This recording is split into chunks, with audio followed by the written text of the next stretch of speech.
everybody. Welcome to the Insight Labs on performance forecasting. Everybody having a good time so far? Everybody tired after lunch, or everybody woke up after the first lab? All no right. snoozing on the couch. Yeah, I know we have some comfy sittings, but yeah, no getting too comfy, no napping. Okay, so we're going to talk today about forecasting. Forecasting is a major piece of what we do, and it's often overlooked. So we're really going to talk to you guys about how we are approaching forecasting at IP, and particularly how we developed for performance forecasting. I'm Rosette Silva, Director, Head of Forecasting for Data and Insights. My co-presenter is Adnan Avdik, Regional Search Director for the East. To walk you through our agenda, we're going to start talking about what performance forecasting is, the three major challenges performance forecasting can address, the analytical process in it, the future of performance forecasting, and then we're going to talk about the brands at iProspect that have used performance forecasting and how we've helped them achieve their goals. And then we'll go into Q&A. So what is performance forecasting? Well, we know what forecasting we know what forecasting is. Forecasting is the process by which, all right, let's wait for them to get settled down. Performance forecasting, forecasting first and foremost, is the process by which we look at the past and the present to make predictions about the future. These predictions are educated guesses, mathematical models. So we don't know what the future is going to be like. We don't have a crystal ball. If we did, we'd be playing the lotto and potentially not doing marketing. But with educated guesses and mathematical models, what we can do is have a very good idea of what may happen in the future. And what we can do is analyze what is likely to happen if we continue doing what we're currently doing and how that compares to our goals. We then compare the two via what-if scenarios, and we try to bridge any existing gaps by providing you with a list of actionable recommendations. So now we're going to talk about the three major challenges performance marketing can address. Number one, and this is the most common question, click, how much we should invest. This is a request and a question that our clients ask us all the time. How much money do I need to invest in a single year to achieve X goal? And our performance forecasting modeling shows that pretty quickly, and it tells you where you should invest between brand, non-brand, display, social, whatnot, and it helps you figure that out. Number two, how we should distribute it. So here we definitely take a look at seasonality. There's no account there's very few accounts that we have at iProspect that are completely flat throughout the year. Seasonality plays a really big part in it, and our forecasting model helps you figure out where we need to invest all this money or what we have to do throughout the entire year to meet that goal. And I want to stop here for a second because these are two major questions. I keep getting asked about how much we should invest.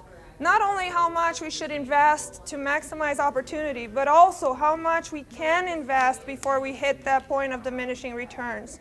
So that is one of the things that we can help you address with performance forecasting.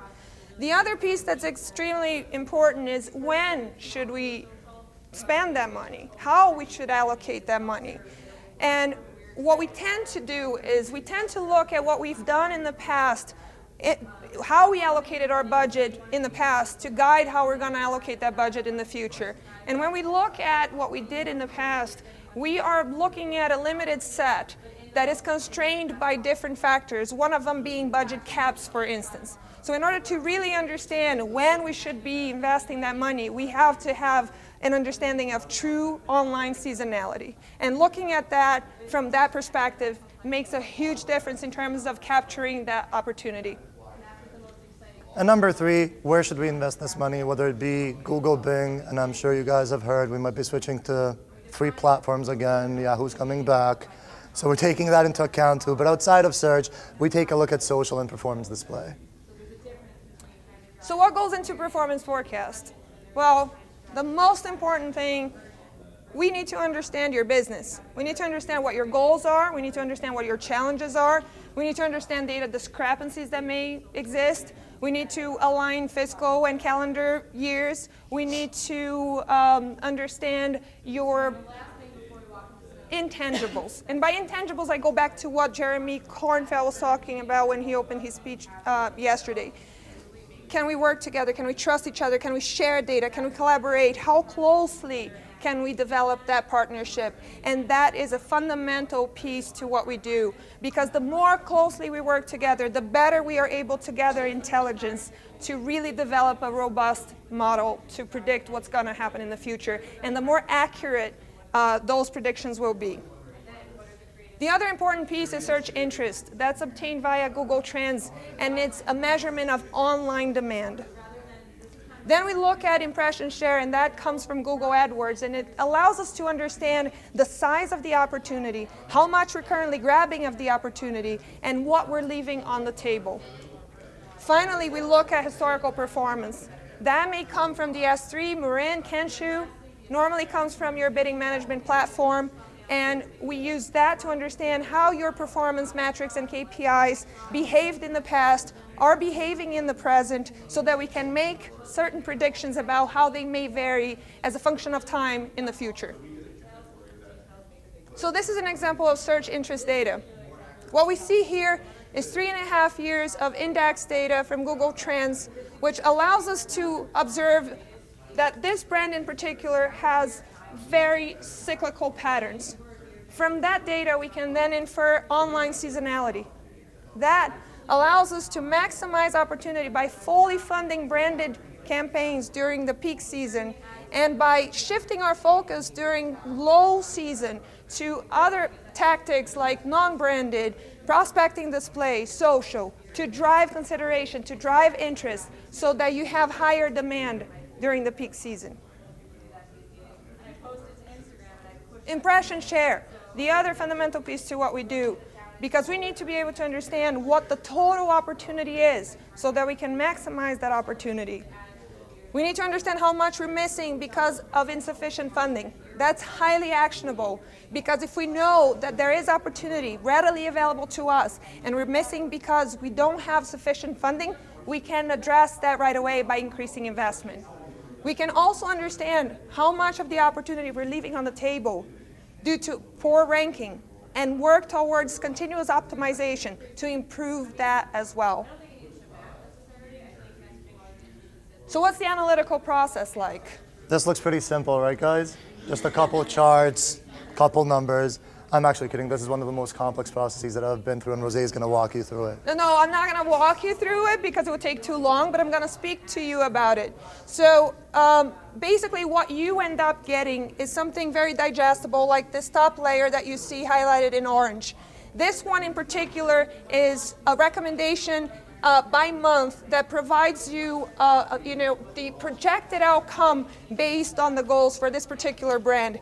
This was probably done for branded SEM. I see some good ROASs here, but underneath it all, there is a lot that goes into this. There's a lot of mathematical, statistical analysis, rigorous analysis that feed into this process. So during the first 30 days of a project to develop forecasting, we need to work closely together to audit the data, to test the data, normalize the data, develop the architecture of the model, and deliver the initial product. After that, we can refresh the forecast pretty fast.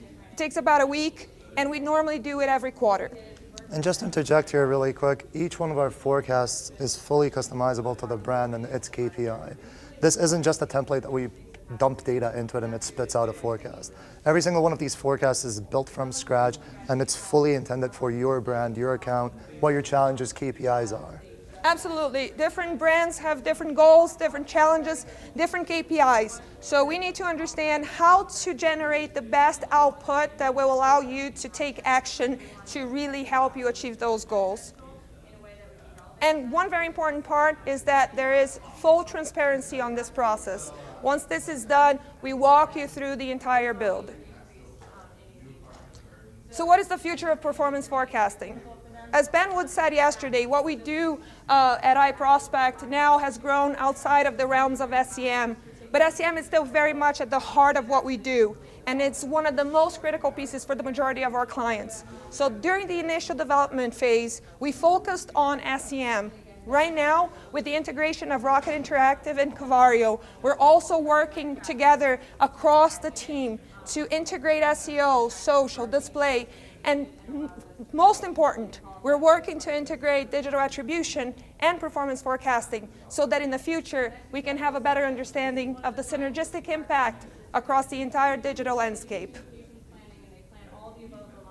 And really quick now, I'm just going to walk you through a few brands that have seen a lot of success from performance forecasting. ADP, Estee Lauder, Sonos, Sears, Oakley, Hilton Hotel, among other brands throughout the US. Now I just need to make sure that everybody's awake. How many of you get paid for what you do?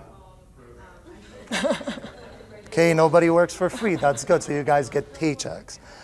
ADP is the major provider of business solutions primarily focused on payroll services. ADP pays 1 in every 6 Americans, so they have a lot of data on how our economy works. So before we jump into the case study of ADP, I'll walk you through a couple of the challenges they had. 4 years ago, ADP came to iProspect with one challenge. We need to grow digital leads. ADP as a company is completely driven through Salesforce. The more sales they make, the more they grow. So once we cracked the code of how to get more digital leads, then we started getting more complex, looking at seasonality. ADP, like every other account, has a ton of seasonality and it's imperative to capitalize on that when it happens.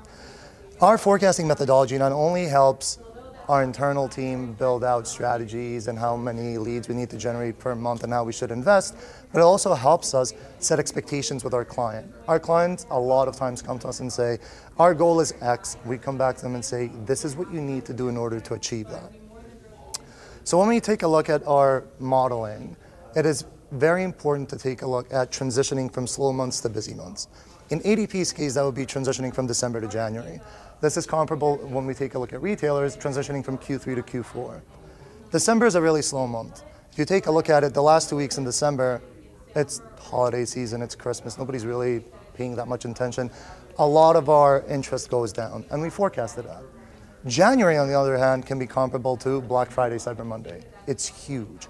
Competition increases, traffic increases, but the most important thing about January is that the quality of the leads increases dramatically. And we allocate our budgets in January and February to meet our clients' yearly goal.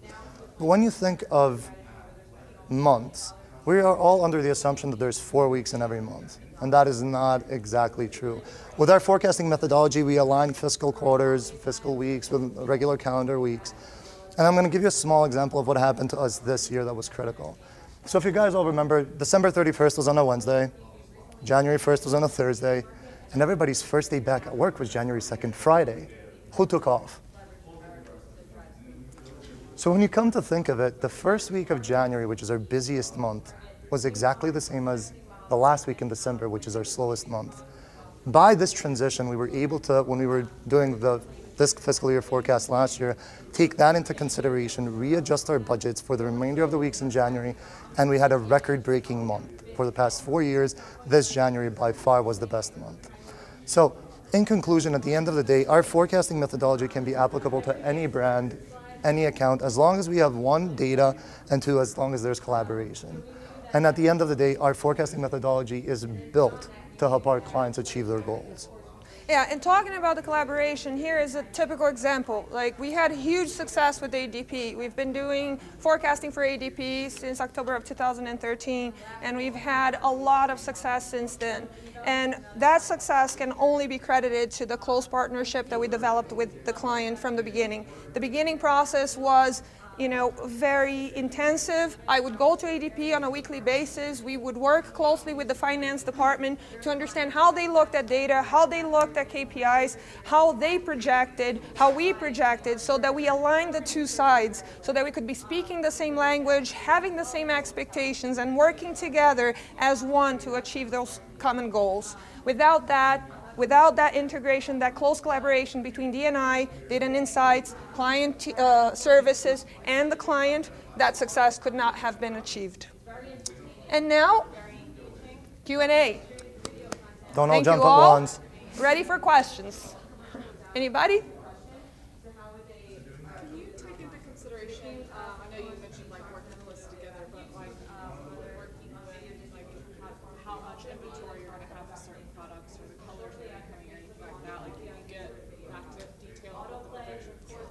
that can be fed into a model, and that's exactly why it is so important for us to work so closely and so collaboratively, because the more pieces of the puzzle we can put together, the more intelligence we have, the more robust of a model we can develop.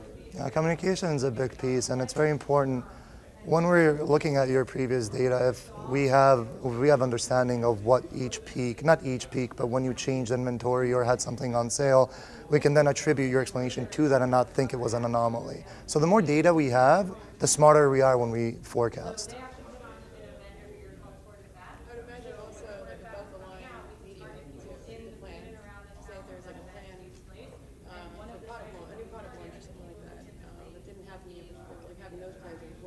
Absolutely. So in terms of forecasting the future, you can, ideally you would have some sort of example of what you're trying to do in the future that you have executed in the past to work as proxy for projecting out results.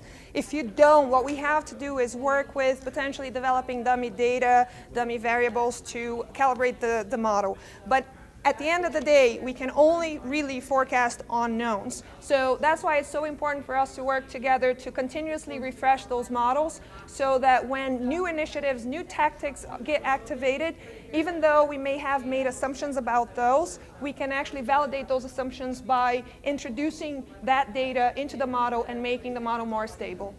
And once something very new is introduced, normally we say that we refresh forecasting on a quarterly, semi-annually, or annually rate. When something that new and important is launched, we can refresh it on a monthly basis. Absolutely. Just to make sure that whatever we forecasted in the first place, we're following that pattern. And if not, that's the importance of keeping communication close. If there's a change, we can adjust. And ideally, we really want to have at least 2 years of data, because if you have one full cycle, whether it's fiscal or calendar, you may have some idea of what could happen, but if you don't have the ability to look at a broader time range, you don't have the ability to identify patterns. And only by identifying patterns, you can really try to infer what may happen in the future. But that is not always possible. Sometimes you have very limited data availability. And in the case, we've been working on one of those cases, and if we have very little data, we can start developing a draft approach to that forecast. But the important thing to know is that the less data we have, the more assumptions we have to make, and that makes the models more directional. So in that case, we refresh those models on a monthly basis so that we can continuously strengthen the accuracy of the model. Great question. Anybody else? 2 minutes. Keeping track of time. All right, we can take one more question. Nobody? Or you guys can take back 2 minutes. It's up to you. Like always individual day of the week, and like looking at how like maybe earlier in the year Monday might be better versus later in the year Thursday or something like that. That can be done. It's not always going to necessarily be a request, but if that is something, for instance, for retail, we mentioned Sears as one of the examples that we work on. Sears, we do see that fluctuation. So a Tuesday or a Monday will behave very differently from a Thursday or a Friday. So if the motto is such that that needs to be fed into it, we will definitely take into consideration. Great, thank you very much, everybody. Thanks, everybody. I hope you guys have a great time in the remaining labs.